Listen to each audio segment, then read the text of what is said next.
Hello and welcome to Advancing Pawn. In this video, I'll show you a knight and pawns endgame. I found this interesting position in an online game that my friend played. White is ahead by 2 pawns.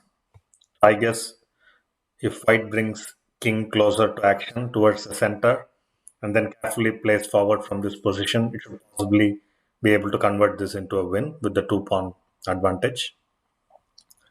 But the next move that black played handed away a much bigger, clearer winning advantage to white. Black actually played knight cross a3. So after white recaptures on a3, black plays b4. So the whole idea is that black thinks the two connected pawns on a and b will possibly overcome the lone knight, and black will be able to queen at least one of these 2 pawns. It is this position for which I've made this video. There is only one move for white that's clearly winning, and if white makes any other move, it loses. Can you find the only winning move? You can probably pause the video at this stage and think for yourselves. Hopefully you found the right move. The only winning move for white is nc2. Let me proceed from here and show you how white wins. How can black make any progress now with these 2 pawns? Black cannot move a4 because b4 pawn is hanging, so white can simply capture on b4 and then come to a2 to stop the other pawn. With the extra pawns that white is already holding, it should clearly win from there. So black cannot afford to give away a free pawn. So probably b3 to chase the knight away, and then na3. Now black cannot make any further progress. A pawn's path is blocked by the knight, and b1, which is the queening square of b pawn, is also controlled by the knight. And neither of the pawns are in a position to attack the knight anymore. So knight is in a sweet spot. Black king cannot afford to go all the way to a3 to attack the knight because of the passed pawns that white is having. It will be too slow to reach a3, and by then one of white's pawns will queen. Let's continue and see how that goes. So let's say black tries to approach the knight on a3, king cross d4, and then f5. So at this position, black king should be going to e5 to even temporarily hold the f pawn from queening. But let's push forward with our idea of approaching the knight to see how it goes. c3, f6, kb4. So now king is finally in a position to capture the knight, but f7. White can simply forgo the knight and go ahead with the f pawn. Cross a3, f8 queen with a check. King can go to a4 to try and protect both pawns, but that's again too slow. Considering one of the pawns will have to quickly queen to counter for the white's queen. So let's say king goes to a2 to try and support b pawn to queen quickly. qa8, b2, and qa5 check. So now white is clearly winning. It has enough time to bring closer from g1 to action, and at some point black king will have to forgo the b pawn and move away, or if it tries to hang on to the pawn and stay here, it might possibly get checkmated. Just for theoretical purpose, for argument's sake, white can even sacrifice the queen against the b pawn because it has 2 more pawns here that can cross the lone black pawn, and white can bring 1 more queen on the board if it wishes to. So this is clearly winning for white. Let's go back. Yeah, this is the position. So once knight goes to a3, black king doesn't have enough time to reach a3, and without king's support, neither of the pawns can move forward on their own and queen themselves. So black is completely lost now, and the sacrifice didn't yield the expected result for black. that is when white finds the only winning move, knight to c2. Let me show you another move that white actually played in the game and show you why it is losing. NB1 is a blunder. So it simply throws away the advantage that black handed by sacrificing its knight on a3. Now a4. Let's say f5 and a3. a3 is supported by b4, so white knight cannot capture on a3. And black is getting closer to its idea of queening one of its pawns. ND2, because knight has to find a way to stop the pawns, so ND2 and then NB3 to block B pawn and control A1 square to stop the other pawn from queening. Black actually played king cross D4 in the game. This is a mistake. It again swings the advantage back to white.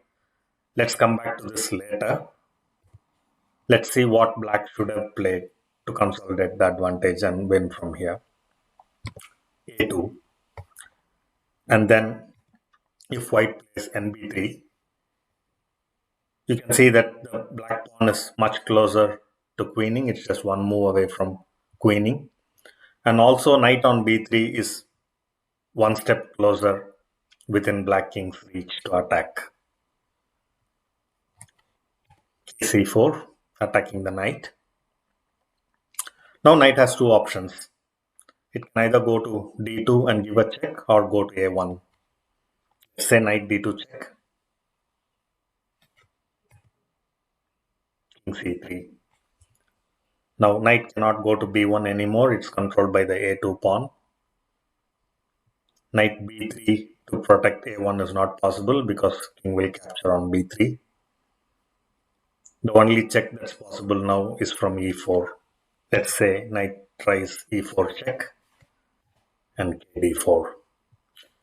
Now there are no more checks possible and the knight is left too far away from stopping the a2 pawn anymore.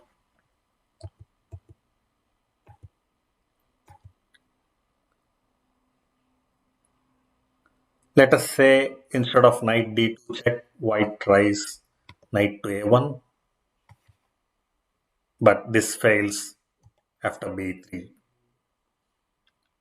The best option that white has at this stage is to sacrifice itself against the b3 pawn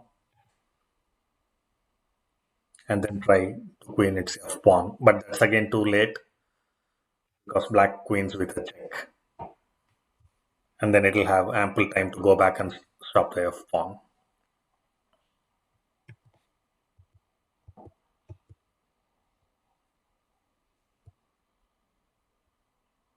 Let's say knight doesn't capture on b3. It tries to push forward with the f pawn, b2.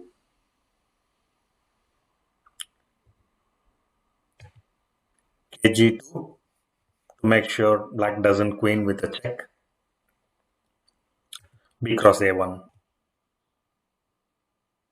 f7, qb2 check.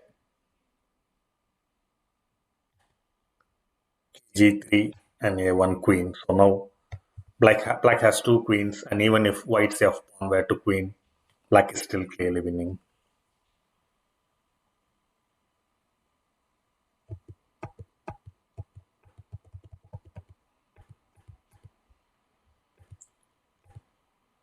Yeah, so this is how the game would have gone if black had played the correct moves. So by not playing nc2 and by playing nb1 from here, white has given back the winning advantage to black.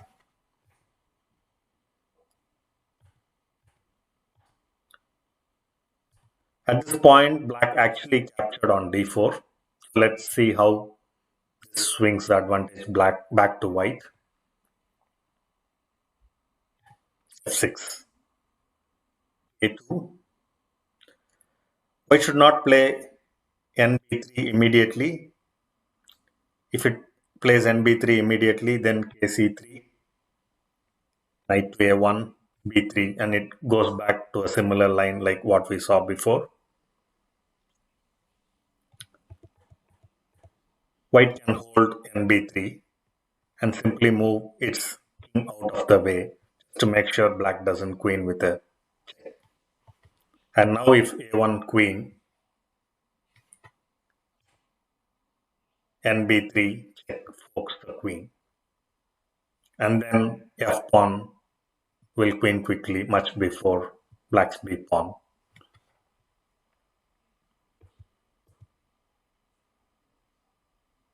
So black cannot queen now at this stage because it's not queening with a check anymore. King has moved out of the way, and knight has a possibility to fork and get the queen back.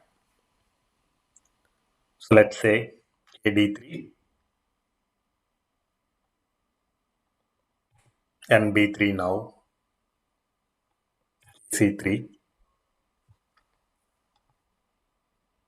and a1, b3, f7. It comes to somewhat similar position. Let's say b2, white queens first, and then b1 queen. Black should not play b cross a1 queen. This is a blunder because white can give a check along this diagonal, and when king moves away, he can win the queen. So b1 queen, and the engine says white is holding a winning advantage here because as you can see, it has an extra knight, but it might still be a lot of tricky play from here for white to convert this advantage. Both sides have a queen and two pawns each.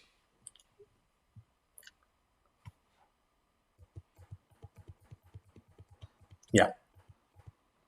This is how black swings the advantage back to white by capturing d4. If white plays carefully from here, we saw that in one of the continuations it can fork the new queen on a1 by giving a check from b3. And if black avoids that, white can still end up with an extra knight advantage with both sides having queened one of their pawns each. So black shouldn't have captured the pawn on d4, but instead it could have just pushed forward with a2 to hang on to the winning advantage. Going back, yeah, after black's knight sacrifice, b4, nc2 is the only winning move for white, as we have just analyzed. And that's the whole point of this video. Thank you for watching. I'll see you again in the next video from Advancing Pawn.